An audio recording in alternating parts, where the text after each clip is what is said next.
गेल्या 6 महिन्यापासून गरज नसताना ड्रेनेज लाईन बदलून कुणातरी कॉन्ट्रॅक्टरचा फायदा करण्यासाठी अर्धवट अवस्थेतलं ड्रेनेज लाईनचं काम झाल्यामुळं आमची जुनी पाईपलाईन पाण्याची अर्धवट कट करून ड्रेनेजमध्ये तसेच अर्धवट अवस्थेत सोडलेलं आहे। ड्रेनेज चोकअप झाल्यानंतर त्या आतलं गिलाव केलेलं नसल्यामुळं ड्रेनेज चोकअप झाल्यानंतर आमच्या आधीच्या कापलेल्या नळाच्या पाईपमध्ये ड्रेनेजमधलं पाणी चाललंय आणि आम्ही वारंवार अधिकाऱ्यांना फोन करतोय, कोरगुंना फोन करतोय। हा आरोग्य अधिकारी आमच्याकडचा सॅनिटरी इन्स्पेक्टर आहे आणि हा कोण आहे तो दुसरा कांबळे साहेब ज्युनियर इंजिनियर आहे। त्याला दर आठवड्यात फोन करतोय, प्रत्येक वेळीला येतो, काहीतरी थोडंसं केल्यासारखं करतोय आणि आम्हाला दूषित पाण्याचा सामना करावा लागत आहे। याच्या आधी दोन स्त्रियांना ह्या पाण्यामुळं बाधा झाली, त्यांचं अंत झालेलं आहे। याचं कधी आम्ही हे केलेलं नाहीये, प्रचार केलेला नाहीये। अजून जीव जाण्याचा प्रयत्न जर वाट बघत असेल महापालिका तर आम्ही त्याला सक्षम आहोत। उद्यापासून आम्ही आंदोलन करण्याच्या परिस्थितीत आहोत। जर आम्हाला पाणी आज मिळालं नाही तर टँकरद्वारे रोज पाणी पुरवठा करण्याचा तुम्ही शब्द देत असाल तर महापालिकेच्या अधिकाऱ्यांनी आम्हाला बोलावं। बरं लागल्याच्या पाण्यामुळं कसं करावं कसं नाही, दर पाण्याला आम्ही कंप्लेंट करतो तर एक जण पण येत नाही दुरुस्त करायला। कशामुळे येत नाही? इलेक्शन आल्यावर कसं येतात बघू हातापाया जोडायला, तेव्हा नीट करतात लोक, रस्ता बिस्ता सगळं।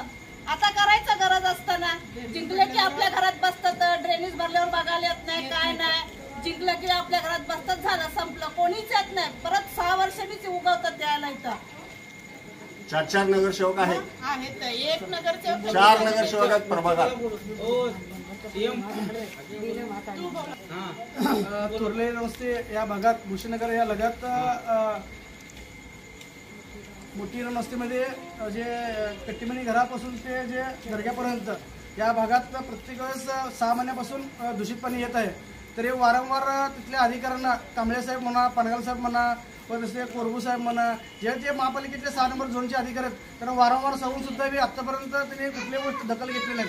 या पाण्यामुळे भरपूर लोकांना इथं त्रास होत आहे आणि याच्या अगोदर पाण्यामुळं 2 व्यक्ती जीव गेला त्यांचं आणि त्यांना वारंवार सांगून सुद्धा आणि आता फोन केला तर सांगतात म्हणलं आम्ही उद्या सकाळी येऊन आम्ही त्याचं म्हणजे काम करू आणि उद्या सकाळी आम्ही टँकर पाठवू। अरे दादा, त्यांना सांगायचं एवढंच आहे की 7 दिवसांनी सोलापूर शहरात पाणी येत आहे आणि इथे एक तर दाट वस्ती आहे, इथे एक तर झोपडपट्टी आहे आणि या एरियामध्ये कोणीही बघत नाही, कुठले नगरसेवक येतात, आमदार येतात, काय नाही। आणि इथं रस्ते तर बघितलं ना, अक्षरशः रस्ते खड्डे, एवढे मोठे खड्ड्यात ना, माणूस पावसाचा आला ना कुठं पडल्यात का समजत नाही, एवढे मोठे खड्ड्यात। आणि पाणीचा प्रश्न असले तर पाणी प्रत्येक आठवड्याला एकदा घाण पाणी येणारच आणि वारंवार सांगून सुद्धा येते 2 मिनिटं चेंबर साफ करतात जातात आणि मेन काय कारण आहे ते शोधतच नाही आणि येते ना ते फक्त वॉशआउट म्हणून तेवढंच खड्डा केलं संपलं, याच्यापुढे काहीच नाही। यामुळं लवकरात लवकर हे आमच्या इथल्या भागातल्या लोकांचं पाण्याचा प्रश्न सुटावं हे आम्ही अपेक्षा करतोय। एक पाण्याचा प्रश्न नाही सुटलं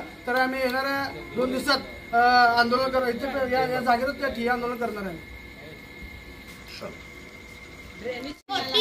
मध्ये ना 6 महिने म्हणजे पाणी घाणच येत आहे, त्याला कोणाचं लक्ष देत नाही, काय नाहीये। आमच्या लोक जनसेवा चॅनलला लाईक करा, शेअर करा, सबस्क्राईब करा।